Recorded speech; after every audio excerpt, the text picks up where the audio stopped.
Welcome to the Orton Gillingham Podcast, a Brainspring production. Today, we'll hear from Carolee Dean, a speech-language pathologist, certified academic language therapist, and children's author whose experiences working with dyslexic students led to a new career as an author of decodable books and educational resources. Keep listening. Hi, Kara. Hi, Esther. Welcome back again Thank to you. your second podcast. I know I made it back for the second You did, one. and the first one was wonderful. Good Well, job. thank you. Good I'm job. really enjoying it. Good. Truly. Good. So we are having terrible weather here in Michigan. Ice. I'm glad you made it. You made it through the bad roads. Almost didn't make it here. My perspective is to embrace it. We're in Michigan, That's it. and that's what I'm trying to do. What are you gonna do? I know. So, So you I just mean, gotta yeah, brave the roads. I've been having fun. I actually went sledding Good. last night. All right. Awesome. Been trying, and then it started raining today. So Yeah. You know, So, they say you never know. the old adages, there's not bad weather, it's just bad clothing. So true. It's true. you just have to have warm clothes and everything's fun in Michigan. So Yes. there we go. Well, today we're going to wrap up our series, Voices from the IDA. So again, we've been this will be the fifth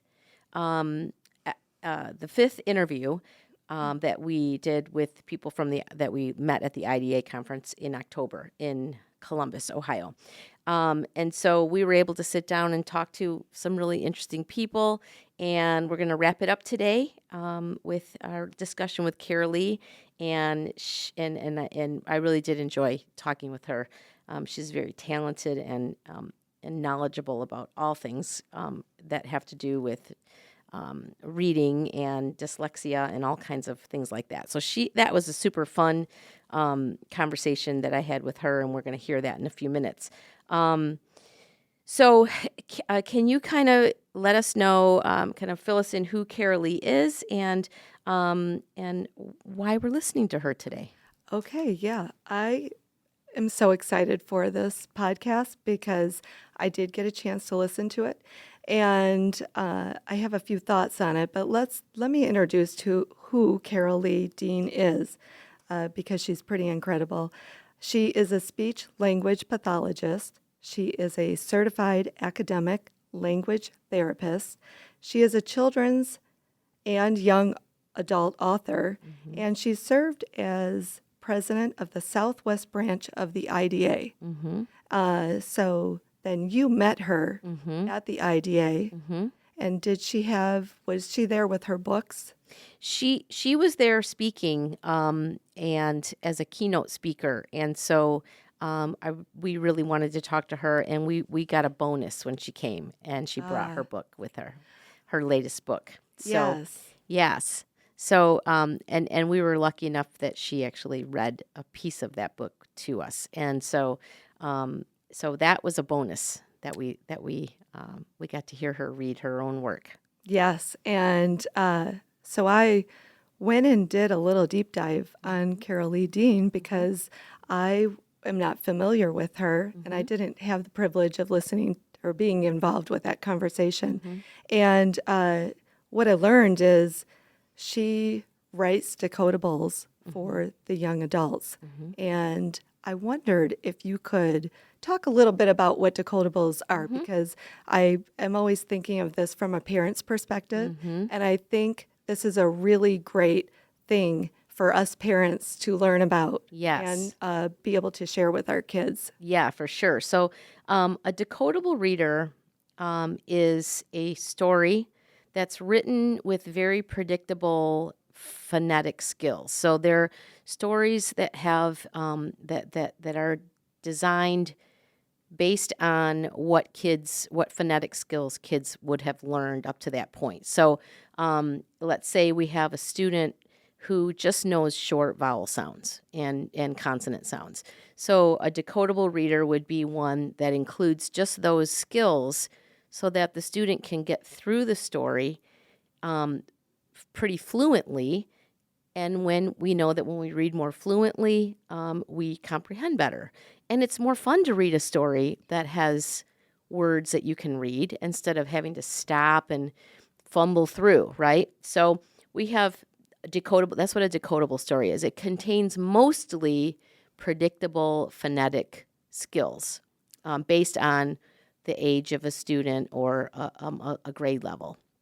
So there are also controlled stories, and controlled stories are even more.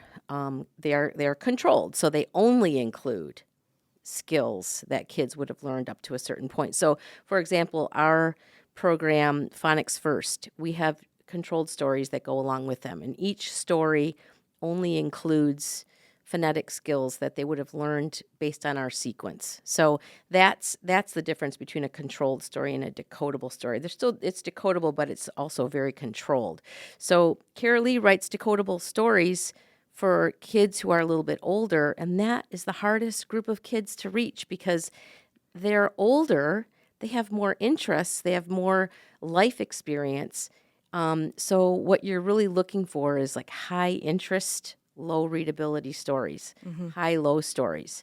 And it's hard to find really engaging high-low stories. It Yes. really is.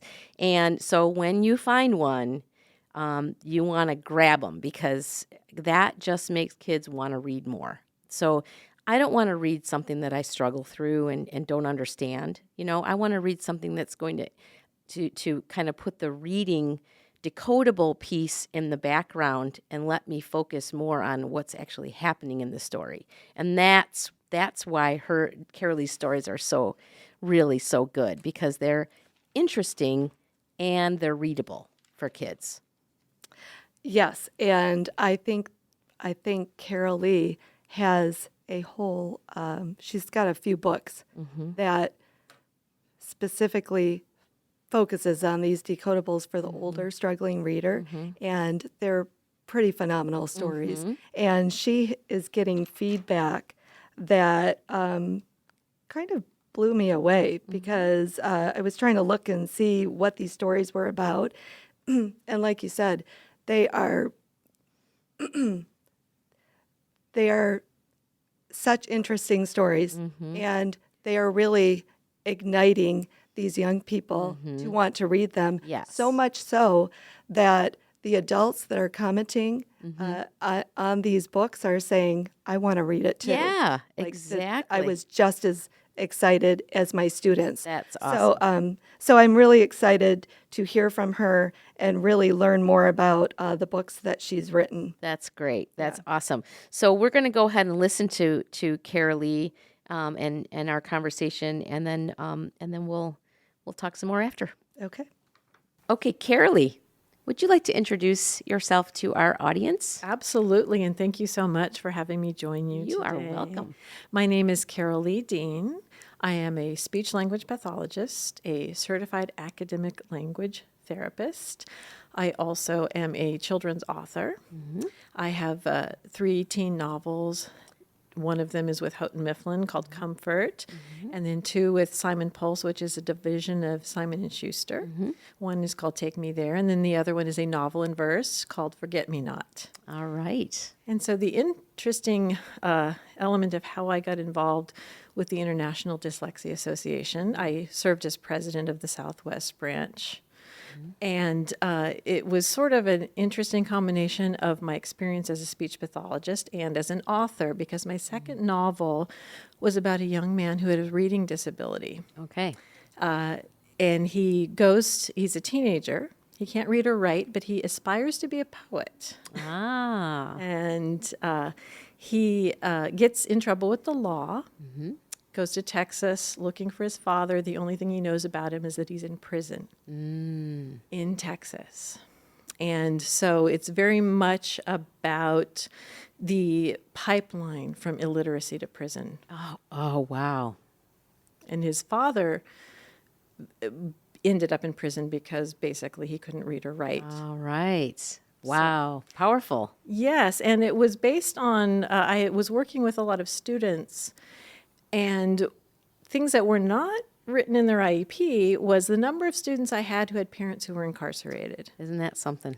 Yeah. And so it really touched my heart that that this and then we know that kids end up, often in trouble with the law when they don't have a lot of skills. And so that book was brought to the attention of a good friend of mine, a speech language pathologist. At the time, she was the president of the Southwest branch. And Okay. she said, you should be part of our organization because you obviously have a passion for literacy. Yes. And so it was an interesting segue into being involved more through the book I wrote than actually my experience as a therapist, which of course informed the book I wrote. Yes, So there was this yeah. back and forth. Yeah.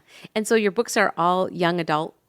Are they for Those three books are they're all for young- kids to read? They right? they're pretty gritty. Uh-huh. That one's very people die. Well, There's- that's why kids probably love them. Yes. So the second two books are 14 and up. Okay. Comfort is 12 and up. Okay. Yeah. So those books are definitely for teens. But but Take Me There is also a YALSA quick pick for reluctant readers. YALSA being the okay. Young Adult Library Great. Symposium. And so it has been used in classes with students that have reading challenges, and they Okay. really resonate with the storyline. Okay. But what I have started doing, then I wrote a book about story structure, which is published by Brooks Publishing. It's called Story Frames for Teaching Literacy, Enhancing Student Performance Through the Power of Storytelling. Okay. Tell us about that. So as a speech language pathologist, a lot of speech language pathologists use stories and narratives as the basis of their treatment, because we can start with a book and then use that book to teach so many skills, just understanding the basic plot of a story and plot structure. And one of the chapters in that book is about using narratives as a bridge to expository text. Okay. Specifically narrative nonfiction, which blends those worlds of storytelling and real people and real historical events. So do you ever have the kids telling their own story? Is that part of this as well? There is a chapter in the book on writing personal narratives. And that is actually, because you are drawing on personal experience. Yes. And so that is also another interesting bridge from narratives to nonfiction, is taking information from a real person that happens to be yourself. Yeah. Right. Right. And so, Exactly. yes, that is an important element as well. Yes. So this kind of goes without saying, but I'm going to have you articulate this. So we're at the IDA conference, and we're here, and the theme is Until Everyone Can Read. Yes. Yes. That's the theme here. And Right. so how do you place yourself into this theme? How are you contributing? I mean, you've already said a lot of ways that you are, but how would you describe that? So my participation with IDA has evolved over the years. I eventually became president of the Southwest branch.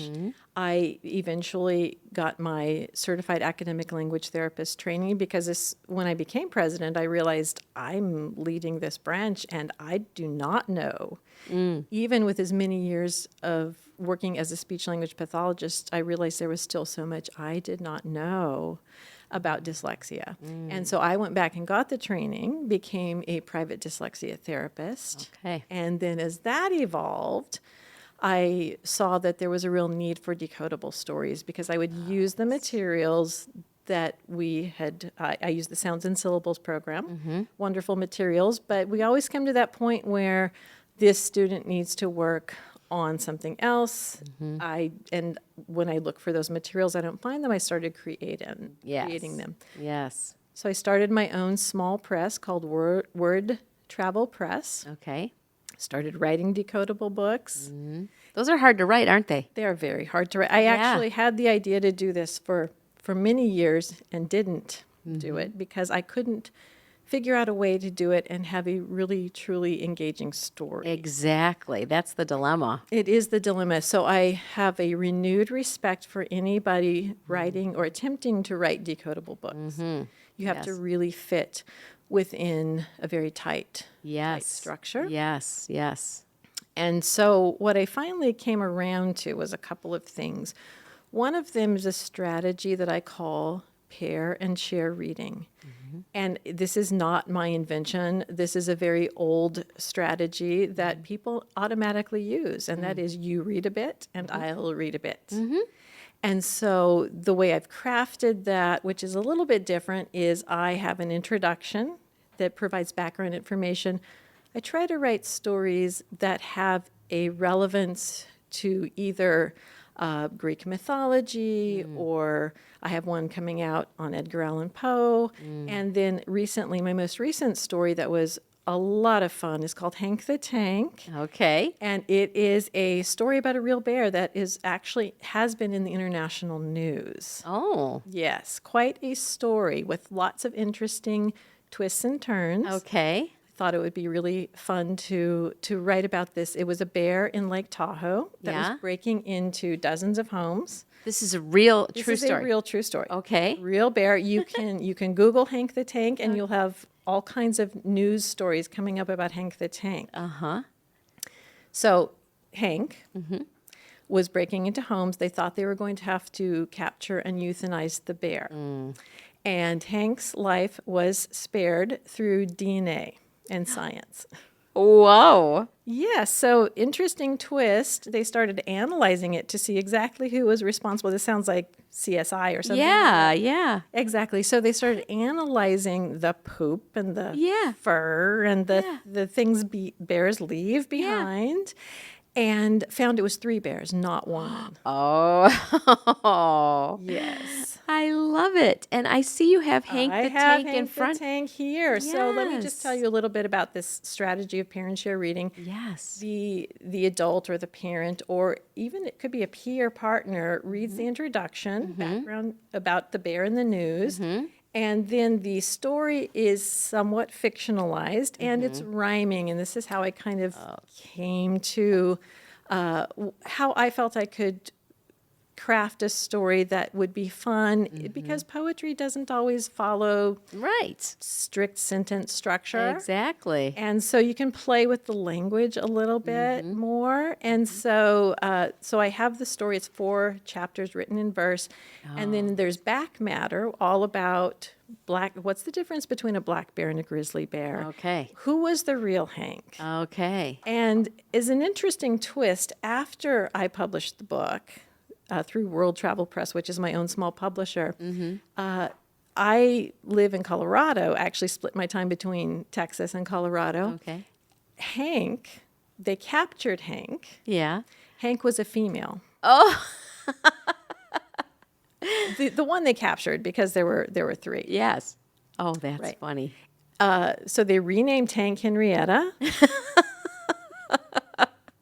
The story just keeps twisting I and love turning. it. It's And all of so that is fun. all of that Not all of that, because some of that happened after the book came out. But the 3 different bears, that's definitely part of it. And then there are some people in Lake Tahoe who actually think the real Hank is a 4th bear who was blamed.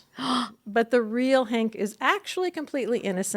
Oh, It you is need to write a actually- sequel. Yes, I know. You do, Henrietta is not as phonetically, appropriate at this time, as Hank. But I didn't have any input into the naming of the bear. That's right. But let me just read you a little bit, please because it's do. really fun, and this has black and white illustrations. It's beautiful. Yes, I see. She sees them. Sorry, you can't see. Yes, them, and we can put a link of you can? on Oh, our great. on our show notes, and good, we'll get good, some pictures yes. here. Yeah. Intended for older readers, 4th through 8th grade. There are wonderful materials available for kindergarten, 1st, 2nd grade for the early decoding and phonics. But kids with dyslexia are often not diagnosed until later. Teachers don't even realize that students have a problem often until 3rd grade. Yes. And then by the time testing happens, it may be 4th or 5th or 6th grade or even later. And so we really need to have decodable materials that are related Yes. to older readers. Age appropriate. Right. So let me just read you a little bit. Yes, please. All Excited. right. Part 1. In the kitchen, lids are banging. Skillets, pots, and pans are clanging. Smash, crash. I have a hunch Hank the Tank is snatching lunch. Clacking racks and smacking lips, French dip sandwich, bags of chips, chops and chestnuts, chicken wings, rotten bits of shocking things. He checks the trash and cracks the chest. Hank the Tank is on a quest. Shallots, shellfish, mussels, squid. He licks a whisk and sniffs a lid. Fennel and Atlantic fish, pollock and a she-crab dish. We watch him from a hidden spot. Can we stop him? I think not. I love it. That's just a little excerpt from the book. I love it. And it's so visual, and I could just that Hank was really doing that, somebody, Henrietta, or Henrietta, or Bill, or Joe. Right. I love it. And Henrietta was actually brought a couple of cubs with her, and so she was bringing up her children in a life of crime. So you have got to write a sequel. You have got to. Oh well, thank you. I mean, that just writes itself. It doesn't. It's a true story, and it writes itself. That's Absolutely. Amazing. I love it. So my question to you is when you were a young person graduating from college or entering college, did you have this path ahead of you? Did you think this is where you might end up, or did you have other plans of what you might do with your life? My bachelor's degree is actually in music therapy. Okay. And so at that time, as a young person going into the field, I wasn't even aware of speech pathology, which I became aware of speech pathology because when I graduated with a degree in music therapy, at that time, there weren't a lot of music therapy jobs.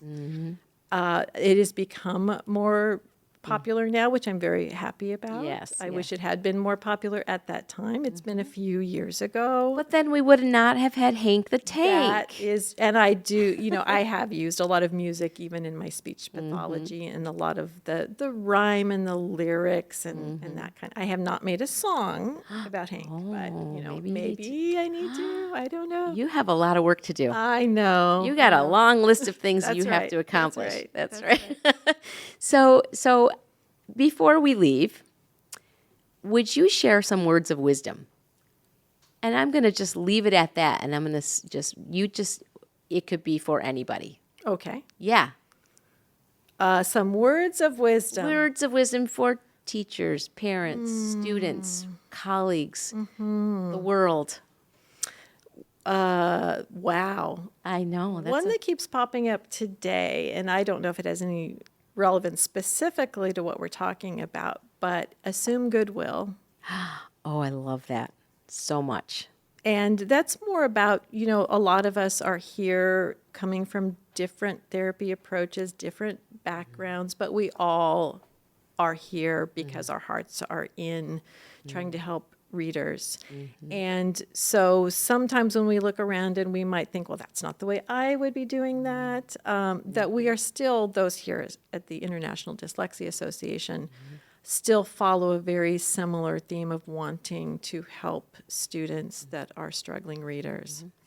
And so I think that if we go out into the world with that approach, and there are people who don't really have a strong understanding of that structured literacy, but even teachers that are on a completely different side of the continuum, so to speak, they still basically anybody involved in education still really wants to help struggling readers, and I think that we would go farther reaching out to those people, acknowledging their love of teaching, their love of working with students, and then bridging that gap if there is a knowledge gap. It's not their fault. They did not receive that instruction when they were in their teacher training programs. Right. And so they have been, many of them, really struggling with how do I teach my students to read without having been given the tools.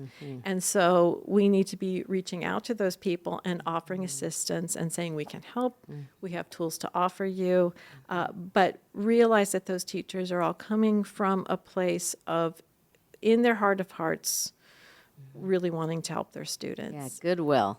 Yes. I love that. That's perfect. thank you so much for coming and talking with us. Well, thank you for I am inviting going me. to read Hank the Tank, I'm so excited. and I'm going to watch for that sequel. Okay. All right. All right. All right. Thank you so much. Bye-bye. Bye-bye. Wasn't she a cool lady? Amazing. Yeah. I think that she touched on the dilemma of the controlled reader, and she did something about it, which is super cool. She just created her own. Yes. Which is great.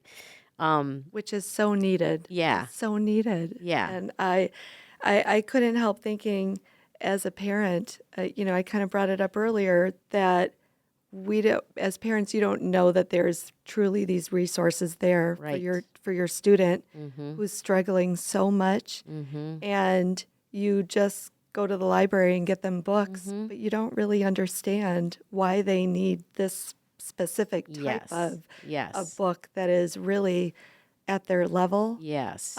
So I thought this was fascinating. And I loved how she just kind of tied it up, and this being the last in our series about the IDA, Yes.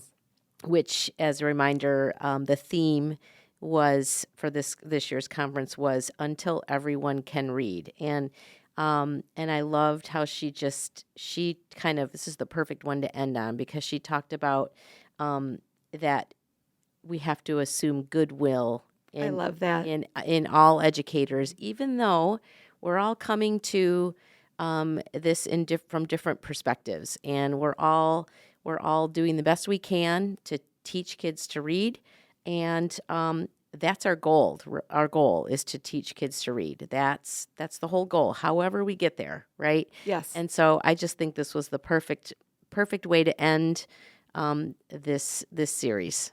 I hope you enjoyed it, because it was fun to talk to her, and I think she had a lot of good takeaways for all of us, for sure. I agree. And I bouncing off that assume goodwill. Mm-hmm. We hear from teachers every day, even here at Brainspring, Mm-hmm. how they didn't learn how to teach these Mm-hmm. skills, Mm-hmm. and maybe after 10 years, maybe after 15 years, they're finally learning them, Mm-hmm. and how valuable Mm-hmm.